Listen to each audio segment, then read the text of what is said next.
Hi everyone, welcome to Siddharth EDU. तो आज के वीडियो में हम लोग जो है सामान्य अध्ययन जो बिहार एसएससी का इंटर लेवल पे हुआ था उसका हम लोग सॉल्यूशन देखेंगे। सामान्य अध्ययन का इस पे टोटल 50 क्वेश्चन आए हुए हैं, उसका हम लोग जो है पूरे का सॉल्यूशन देखते हैं। तो आप लोग चैनल को सब्सक्राइब कर लीजिएगा और आप लोग जरूर कमेंट कीजिएगा आपको वीडियो कैसा लग रहा है। उसके बाद और भी यदि किसी सब्जेक्ट का सॉल्यूशन चाहते हैं तो मैं इसके बाद उसका भी लाऊंगा। चलिए अपना क्वेश्चन शुरू करते हैं। सबसे पहला क्वेश्चन है क्वेश्चन नंबर 1। बुद्ध से संबंधित अवसरों से जुड़ी प्रतीकों में स्तूप इसका प्रतीक है। तो स्तूप जो है किस चीज का प्रतीक है? तो यह जो है भगवान बुद्ध का जो है स्तूप किस चीज को डिनोट करता है? तो यह मृत्यु को डिनोट करता है, मृत्यु को प्रतीक करता है। जो कि भगवान बुद्ध का जो जन्म होता है वह किस चीज का प्रतीक है? वह कमल और बैल से जो है इसे प्रतीक बनाया गया है। गृह त्यागते जो जब घर जो त्यागते हैं जिसको क्या बोलते हैं? महाविनीश कर्मन बोलते हैं। इसका प्रतीक क्या है? तो घोड़ा जो है इस चीज का प्रतीक है। फिर ज्ञान, ज्ञान जो प्राप्त होती है निर्वाण, यह 35 साल की उम्र में जो है इनको ज्ञान की प्राप्ति होती है। तो यह जो है किस चीज से इसका प्रतीक क्या है? बोधि वृक्ष है। और प्रथम उपदेश जिसको क्या बोलते हैं? धर्म चक्र परिवर्तन बोलते हैं। प्रथम उपदेश इन्होंने कहां पे दिया था? तो सारनाथ में पहला उपदेश दिया था। और इसका प्रतीक क्या है? तो चक्र जो है इसका प्रतीक है। फिर मृत्यु जो इनकी होती है जिसको क्या बोलते हैं? परिनिर्वाण बोलते हैं। परिनिर्वाण जो बोलते हैं इसका क्या प्रतीक है? तो स्तूप जो है इसका प्रतीक है। अब भगवान बुद्ध के बारे में मैं आपको कुछ इंफॉर्मेशन दे देता हूँ। इनकी जन्म कब होती है? तो 563 बीसी लुम्बिनी नेपाल में होती है। और ये कब घर त्यागते हैं? 29 वर्ष की उम्र में जो है यह गृह त्यागते हैं। और इन्होंने पहला उपदेश कहाँ दिया था? तो सारनाथ में दिया था। और इनकी मृत्यु कब होती है? तो 483 बीसी कुशीनगर में होती है, जो कि कहाँ पे है? देवरिया यूपी में है। जो इसके इनसे रिलेटेड जो भी बेसिक इंफॉर्मेशन थे मैंने सारा दे दिया है। और इनको जो है 35 वर्ष की उम्र में जो है ज्ञान की प्राप्ति होती है। फिर क्वेश्चन नंबर 2 है, गुप्त वंश का अंतिम शासक था। तो गुप्त वंश का अंतिम शासक कौन था? तो वह विष्णुगुप्त जो है सबसे अंतिम शासक था। किसका? गुप्त वंश का। तो गुप्त वंश का संस्थापक कौन होते हैं? तो श्रीगुप्त जो है गुप्त वंश के संस्थापक थे। और इनकी राजधानी कहाँ थी? तो पाटलिपुत्रा जो है इनकी राजधानी थी। फिर क्वेश्चन नंबर 3 है, किसने दाऊद को पटना और हाजीपुर से खदेड़ कर बाहर कर दिया? तो वह जो है अकबर जो है, जो कि दाऊद को पटना और हाजीपुर से खदेड़ कर बाहर किया था। अकबर जो है 1574 में दाऊद खान करानी, उनका पूरा क्या नाम था दाऊद का? दाऊद खान करानी को खदेड़ने के लिए इन्होंने बिहार अभियान चलाया था। कब? तो 1574 में। फिर क्वेश्चन नंबर 4 है, अकबर के राज दरबार में कितने रत्न थे? अकबर जो था उनके राज दरबार में टोटल 9 रत्न थे। और उन 9 रत्न का क्या नाम है? तो सभी 9 रत्न का मैं नाम बता दे रहा हूं। और वो किस चीज के, किस डिपार्टमेंट के थे, वो उसका भी नाम बताता हूं। उसका काम क्या था? पहला था मान सिंह, यह सेनापति था। फिर बीरबल, जो कि आप लोग जो देखते होंगे टीवी में भी अकबर बीरबल का शो आता होगा। तो बीरबल जो है इनका ओरिजिनल क्या नाम था? तो महेश दास नाम था। और इसे किस चीज की उपाधि दी गई थी? तो कवि प्रिय की उपाधि दी गई थी। मतलब इनके पास सारे मतलब हाजिर जवाबी थे। कुछ भी ऐसा क्वेश्चन पूछ दिया जाता था वह उनका जो है इंस्टेंट जो है तुरंत आंसर देते थे।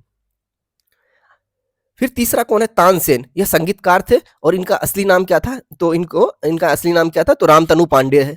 फिर चौथा क्या कौन थे चौथे नवरत्न में?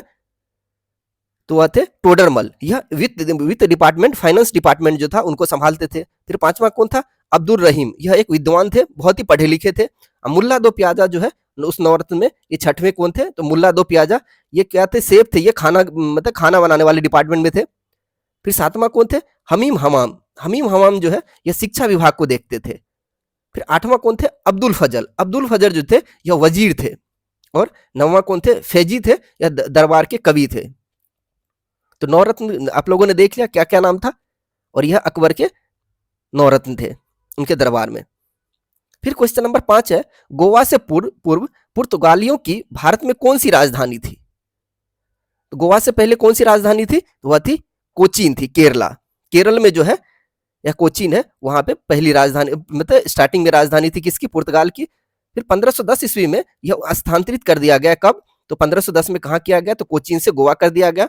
तो सबसे पहले वाइसराय कौन थे? उनका क्या नाम था? फ्रांसिस्को डी अल्मीडा, यह पहले वाइसराय थे। और इन्होंने एक नीति लाई थी, उनका नाम क्या था?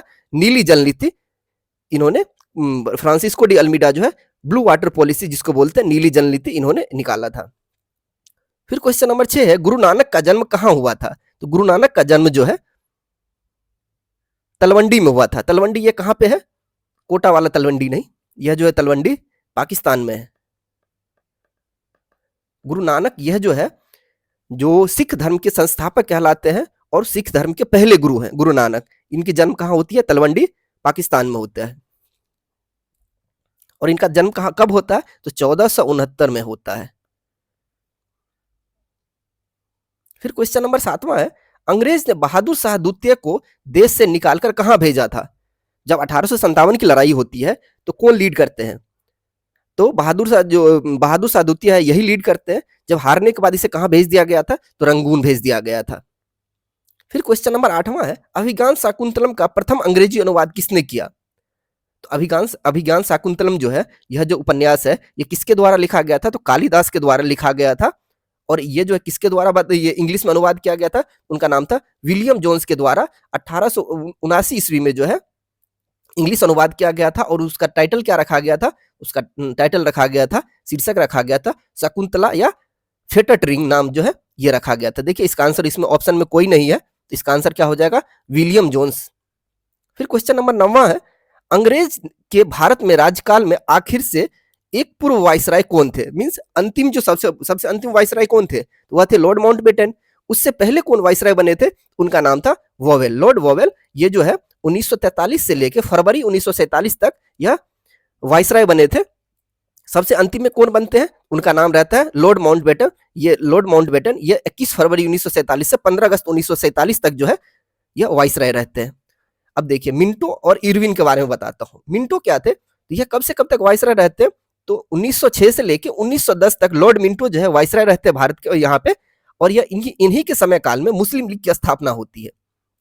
मुस्लिम लीग की स्थापना कब होती है? तो 1906 ईस्वी में ढाका में होती है। और किसके द्वारा किया जाता है मुस्लिम लीग की स्थापना? तो आगा खां और सलीमुल्लाह खां के द्वारा जो है मुस्लिम लीग की स्थापना होती है। अब देखते हैं लॉर्ड इरविन। लॉर्ड इरविन का समय काल क्या था? तो 1926 से लेकर 1931 तक जो है लॉर्ड इरविन का समय काल था। इसी के टाइम में जो है गांधी इरविन पैक्ट हुआ था 1931 में। और पहला गोलमेज सम्मेलन फर्स्ट राउंड टेबल कब हुआ था? फर्स्ट राउंड टेबल कॉन्फ्रेंस 1930 में हुआ था। दूसरा गोलमेज सम्मेलन 1931 में और तीसरा जो है 1932 में है। फिर अपना अगला क्वेश्चन है क्वेश्चन नंबर 10, चंपारण सत्याग्रह का आरंभ कब हुआ था? तो चंपारण सत्याग्रह का जो है 1917 में आरंभ हुआ था। और यह जो गांधी जी का सबसे पहला यह सत्याग्रह था। और ये किस चीज के लिए, ये कब, इसके चलाने के पीछे का रीजन क्या था? तीन कठिया प्रणाली जो आया था अंग्रेजों के द्वारा चलाया गया था, तीन कठिया प्रणाली। इसका मतलब ये था जो कि पूरे जमीन यदि है इसमें 20 भाग मतलब 3/20 भाग में जो है नील की खेती करनी रहती थी। जिससे क्या होता था, उपज जो है उस जमीन की, उस भूमि की उपज जो है घट जाती थी। उन्हें 3/20 भाग में जो है नील की खेती करना रहता था। इस वजह से जो है गांधी जी 1917 में चंपारण सत्याग्रह का आरंभ किया था। फिर क्वेश्चन नंबर 11 है, नेशनल हेरोल्ड समाचार पत्र किसने प्रारंभ किया था? तो वह है जवाहरलाल नेहरू जी के द्वारा जो है नेशनल हेरोल्ड समाचार पत्र शुरू किया गया था। और ये कौन से ईस्वी में किया गया था? तो 1948 में, जिसका सजा अभी तक भी भुगत रहे हैं। आप लोग देख रहे होंगे जो कि बहुत सालों से चल रहा होगा नेशनल हेरोल्ड केस। यही जो समाचार पत्रिका था इसी का केस उनका पोता है, जो भी हो, राहुल गांधी, सोनिया गांधी, ये सबके ऊपर अभी भी इसका केस चल रहा है। सोचिए 1948 का बनाया हुआ अभी तक केस है। मतलब उस टाइम में उसकी मतलब ये शुरुआत हुआ था। ये समाचार पत्र का नाम था उसका नेशनल हेरल्ड। उसका जो है अब तो ये बंद हो चुका है। फिर क्वेश्चन नंबर 12 है, मेगास्थनीज चंद्रगुप्त मौर्य के काल में कौन था? तो मेगास्थनीज जो था यह एक राजदूत था। और यह किसका राजदूत था? तो सेल्यूकस निकेटर का यह एक राजदूत था। यह क्या था? सेल्यूकस निकेटर का राजदूत था। और इनका एक बुक था, उनका क्या नाम था? इंडिका बुक जो है इनके द्वारा लिखा गया था। इंडिका बुक किसके द्वारा लिखा गया था? सेल्यूकस निकेटर के द्वारा। और यह किसका राजदूत था? यह मेगास्थनीज का राजदूत था। और किनके दरबार में आया था? तो चंद्रगुप्त मौर्य के काल में आया था। फिर क्वेश्चन नंबर 13 है, गुरु गोविंद सिंह की शिक्षा कहां हुई और उन्होंने पर्सियन कहां सीखी? तो गुरु गोविंद सिंह जो है पर्सियन कहां पे सीखे थे? तो अंबाला में, पंजाब में इन्होंने पर्सियन सीखा था। और इनका जन्म कब होता है? 1666 में पटना में इनका जन्म होता है। और इन्होंने 1699 ईस्वी में खालसा पंथ की स्थापना करते हैं। क्वेश्चन नंबर 14 है, अमजद अली खान इसको बजाने के लिए जाने जाते हैं। तो अमजद अली खान जो है सरोद को बजाने के लिए जाने जाते हैं। सारंगी के लिए कौन जानते हैं? उस्ताद बिंदा खान। और सितार के लिए रविशंकर और तबला के लिए जाकिर हुसैन। ये जो है इन चीज के लिए पॉपुलर है, इन सारे वाद्य यंत्र को बजाने के लिए जाने जाते हैं। तो तबला के लिए कौन जाने जाते हैं? तो जाकिर हुसैन। सारंगी के लिए उस्ताद बिंदा खान और सितार के लिए रविशंकर। और सरोद के लिए कौन है? तो अमजद अली खान। फिर क्वेश्चन नंबर 15 है, एबेकस की खोज इस दौरान हुई। एबेकस की खोज किस दौरान होती है? तो संघ सभ्यता काल के टाइम होती है। ये जीके का क्वेश्चन, इसमें एक्सप्लेन करने का कुछ नहीं है इसलिए। फिर क्वेश्चन नंबर 18 है, 18वीं शताब्दी में किस देश ने जर्मनी पर शासन किया? उस देश का क्या नाम था? जर्मनी पे जो शासन किया था उसका नाम था फ्रांस। जो है 18वीं शताब्दी में जो है जर्मनी के ऊपर शासन किया था। फिर क्वेश्चन नंबर 17 है, भारत के दोनों लोकसभा और राज्यसभा में कोरम के लिए कुल सदस्यों का कौन सा अंश आवश्यक है? तो वह होता है 1/10। देखिए कोरम का मीनिंग क्या होता है? जो कि लोकसभा है, लोकसभा, इसमें टोटल कितना सीट है? तो 543 है, जो कि टोटल 545 है, जिसमें से 2 एंग्लो इंडियन तो हटा दिया गया। तो 543 जो है, अभी जैसे सेशन चलेगा, मान के सोचिए 3 सेशन होता है, बजट सेशन, मानसून सेशन और विंटर सेशन। 3 सेशन जो होते हैं, उस सेशन में से कोई भी सेशन यदि चालू करेंगे, उसके लिए ऐसा थोड़ी है 5 यदि सांसद आ गया तो शुरू कर देते हैं, नहीं। उसके लिए जो होता है, जो कि 543 सीट है, इसमें से कम 101/10 भाग जो है, मतलब 55 सांसद का होना, संसद में होना इतना जरूरी है, तो ही संसद का सत्र चलेगा। उसी तरीके से लोकसभा है, सॉरी राज्यसभा, राज्यसभा इसके कितने सीट है अभी प्रेजेंटली? 245। तो इसके लिए 245 गुना 1/10 है, ये 25 सांसद का होना जरूरी है, संसद तभी चलेगा, सत्र जो है तब चलेगा। तो कितना होना चाहिए प्रेजेंट? 1/10 कोरम के लिए। इतना कोरम का मीनिंग होता है कि कोई भी सत्र चलाना है संसद का, तो कम से कम टोटल संसद का 1/10 सदस्य का होना जरूरी है। फिर क्वेश्चन नंबर 18 है, साप्ताहिक चार्ली हेब्रो कहां से प्रकाशित किया जाता है? तो ये कहां से किया जाता है? तो पेरिस से किया जाता है। फिर क्वेश्चन नंबर 19 है, H1N1 इसके द्वारा फैलता है। H1N1 जो है, इसे स्वाइन फ्लू बोलते हैं। यह एक विषाणु रोग है, यह वायरल डिजीज है। क्वेश्चन नंबर 20 है, यहाँ एक प्रसिद्ध साहित्यिक समारोह प्रतिवर्ष आयोजित किया जाता है, ये कहां पे होता है? यह जयपुर में होता है। फिर क्वेश्चन नंबर 21 है, उत्तर प्रदेश का राजकीय फूल क्या है? तो उत्तर प्रदेश का राज्य फूल क्या है? तो पलाश है। बिहार का राज्य फूल क्या है? वह है गेंदा फूल है। और भारत का राष्ट्रीय फूल क्या है? तो भारत का राष्ट्रीय फूल क्या है वो बताइए आप लोग? तो कमल है। क्वेश्चन नंबर 22 है, वाल्मीकि राष्ट्रीय उद्यान कहां पे है? तो वाल्मीकि राष्ट्रीय उद्यान जो है, यह बिहार में है। और बिहार में कहां पे? तो बिहार के पश्चिमी चंपारण में, बिहार के पश्चिमी चंपारण में। यह जो है वाल्मीकि राष्ट्रीय उद्यान भारत का सबसे बड़ा घास स्थल है, इस बात को भी जान लीजिएगा। यह जो वाल्मीकि टाइगर रिजर्व जो है, वाल्मीकि राष्ट्रीय उद्यान, यह भारत का सबसे बड़ा घास स्थल है। क्वेश्चन नंबर 23 है, भारत में प्रथम ऊनी कपड़ों की मिल कहां खोली गई? तो सबसे पहली बार ऊनी कपड़ों की मिल जो खोली जाती है, वह खोली जाती है कानपुर में। फिर क्वेश्चन नंबर 24 है, प्राकृतिक रेशम की कितनी मुख्य किस्में हैं? प्राकृतिक रेशम की कितने मुख्य किस्में हैं? तो प्राकृतिक रेशम की कितने मुख्य किस्में हैं? तो वह 4 है। और वह 4 कौन कौन से हैं? वह है मलबेरी है, मलबेरी, टसर, ईरी और मूगा। ये 4 जो है प्राकृतिक रेशम की किस्में हुए। जालियांवाला बाग कहां पर है? तो जालियांवाला बाग कहां हुआ था? वह हुआ था अमृतसर में। ये कब हुआ था?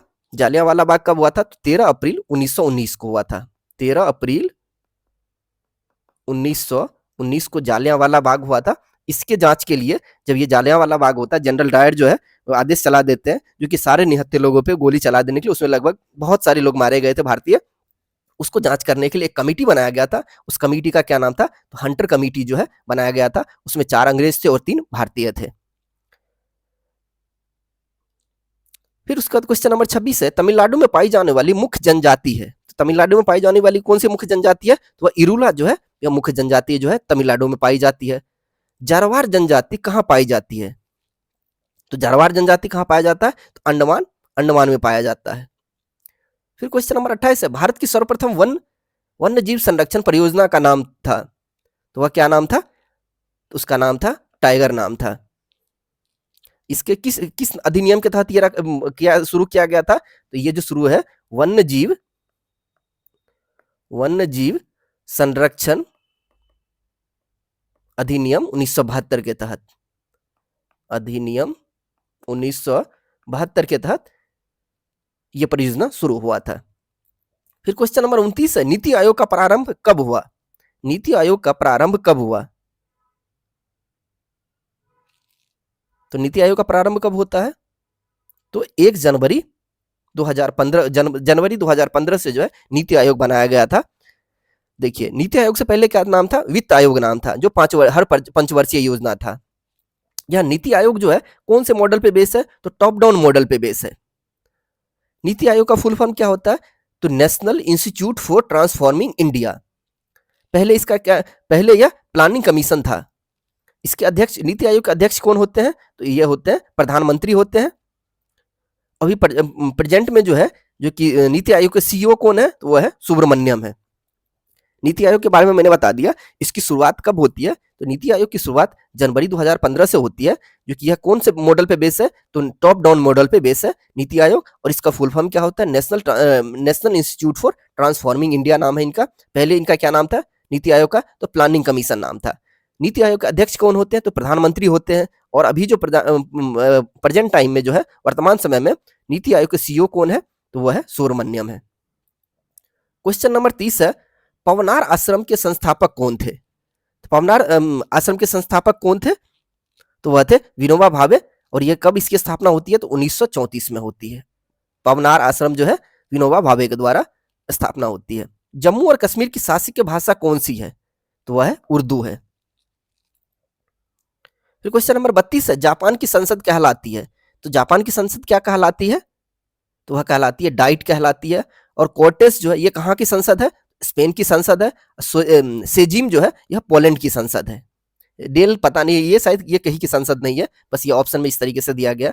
रियाल मुद्रा है उस देश की। रियाल किस देश की मुद्रा है? तो वह सऊदी अरब की जो है मुद्रा जो है रियाल होती है। रोमानिया की कौन सी मुद्रा है? तो रोमानिया की रोमानियन ल्यू है। पाकिस्तान की क्या मुद्रा है? अपना बेटा जो है उसका नाम है पाकिस्तानी रूपी।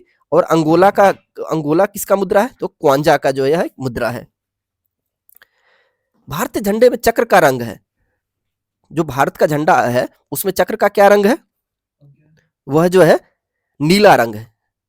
यह किस चीज को दर्शाता है? इसमें टोटल कितने चक्र है? देखिए ये जो चक्र दिया हुआ है तो टोटल 24 चक्र दिया हुआ है। ये जो चक्र क्या दर्शाता है? गति में जीवन और निष्क्रियता में मृत्यु है।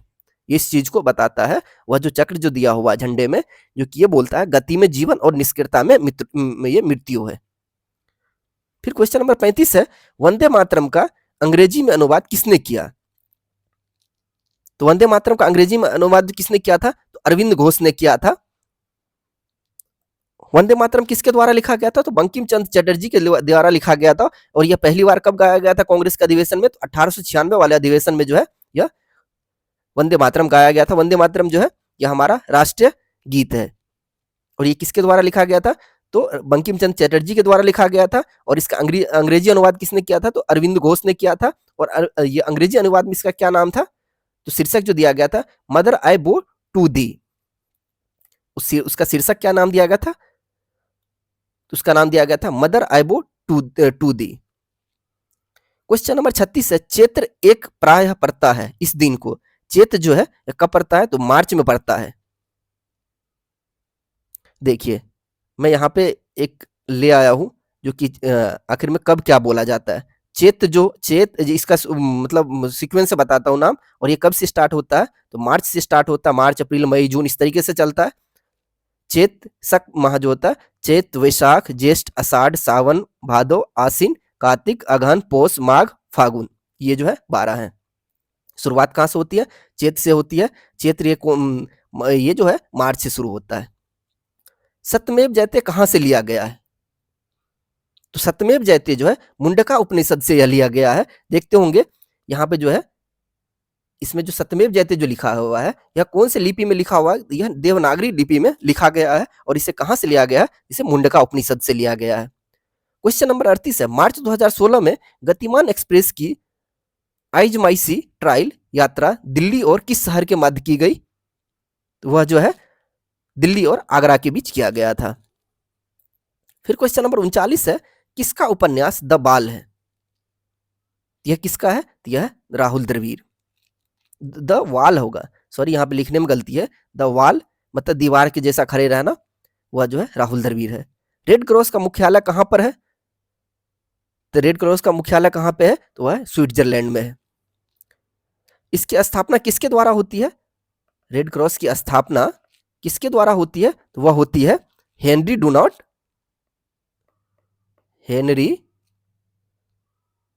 डूनाट और गुस्ताव मोइनियर।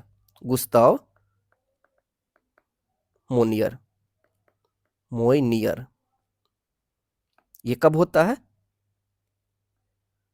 तो 1863 ईस्वी में इसकी स्थापना होती है रेड क्रॉस की, और इसका मुख्यालय कहां पे? तो स्विट्जरलैंड में।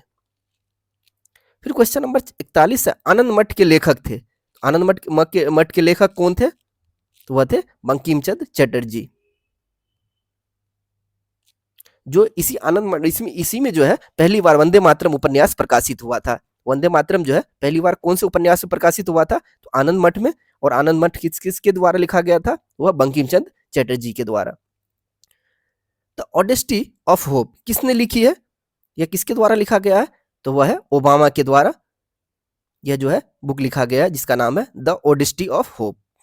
फिर क्वेश्चन नंबर 43 है, समय के संदर्भ में प्रयुक्त संक्षिप्त रूप एडी का अर्थ क्या है? एडी का अर्थ क्या होता है? एनो डोमिनी। देखिए यहाँ पे जो दिया हुआ है, यहाँ पे क्या होता है? ईसा का जन्म होता है। जब ईसा का जन्म होता है तो वहां पे शुरुआत मानते हैं। इससे पहले इसके बाद जो होता है उसे क्या बोलते हैं? एडी। ईसा के जन्म के बाद इसके एडी का फुल फॉर्म क्या होता है? एनो डोमिनी। इससे पहले जो होता है इसको बोलते हैं बीसी या बीसी। तो बीसी का मतलब क्या होता है? Before Christ. वो वाला बीसी नहीं, बीसी का फुल मतलब क्या होता है? तो बिफोर क्राइस्ट होता है, ईसा के जन्म से पहले। फिर क्वेश्चन नंबर 44 है, शहीद दिवस कब मनाया जाता है? तो शहीद दिवस कब मनाया जाता है? तो 30 जनवरी को जो है शहीद दिवस मनाते हैं। आज ही के दिन जो है महात्मा गांधी की डेथ हुई थी, नाथुराम गोडसे ने गोली मारा था। आप लोग क्या सोचते हैं इस पे जरूर कमेंट करके बताइएगा। क्वेश्चन नंबर 45 है, अपने मोबाइल फोन तक पहुंच नहीं हो पाने एक्सेस खोने का डर कहलाता है। उसे क्या बोलते हैं? उसे नोमोफोबिया बोलते हैं। अपने मोबाइल फोन तक पहुंच नहीं हो पाने का डर कहलाता है, उसके लिए एक टर्म यूज होता है, उसे क्या बोलते हैं? तो नोमोफोबिया बोलते हैं। क्वेश्चन नंबर 46 है, सत्यजीत रे द्वारा प्रकाशित सर्वप्रथम चलचित्र था, उस चलचित्र का क्या नाम था? वह नाम था पाथेर पंचाली। क्वेश्चन नंबर 47 है, भारत का सबसे बड़ा संग्रहालय कहां पर है? तो ये सबसे बड़ा भारत का संग्रहालय कहां पे, म्यूजियम कहां पे? तो वह है कोलकाता में। ये किसके द्वारा स्थापना किया गया था? तो यह जो है विलियम जोन्स के द्वारा किया गया था। और संग्रहालय का क्या नाम है? Asiatic Society of Bengal. इसकी स्थापना होती है 1814 में। फिर से मैं बता दे रहा हूं, जो कि भारत का सबसे बड़ा संग्रहालय कहां पे है? तो कोलकाता में है। यह किसके द्वारा स्थापना होती है? तो यह जो है विलियम जोन्स के द्वारा होती है। और कौन से ईस्वी में होती है? तो 1814 में। और उस संग्रहालय का क्या नाम है? उसका नाम है एशियाटिक सोसाइटी ऑफ बंगाल नाम है। क्वेश्चन नंबर 48 है, पंचतंत्र किसने लिखा था? तो पंचतंत्र जो है विष्णु शर्मा के द्वारा लिखा गया है। फिर क्वेश्चन नंबर 49 है, कौन अपने आयुर्वेद के ज्ञान के लिए प्रसिद्ध है? आयुर्वेद के ज्ञान के लिए कौन प्रसिद्ध है? तो धन्वंतरी जो है आयुर्वेद के ज्ञान के लिए प्रसिद्ध है। और आईपीएल क्रिकेट का आरंभ कब हुआ था? तो आईपीएल का आरंभ जो है 2008 में हुआ था। उस टाइम में सबसे पहली बार कौन जीता था? तो राजस्थान रॉयल्स जो है उसका विनर रहा था। देखिए इसके बाद सामान्य अध्ययन के बाद जो आता है मैथ और साइंस एक साथ आता है, फिर आता है रीजनिंग। तो देखिए मैं सामान्य अध्ययन का क्वेश्चन तो मैंने सॉल्व कर दिया। इसके बाद जो है मैं साइंस का लेके आऊंगा, कारण है एक साथ सारे लाने पे वीडियो बहुत लंबा हो जाएगा, इसलिए। चलिए थैंक यू सो मच। आपको वीडियो कैसा लगा प्लीज जरूर कमेंट कीजिएगा।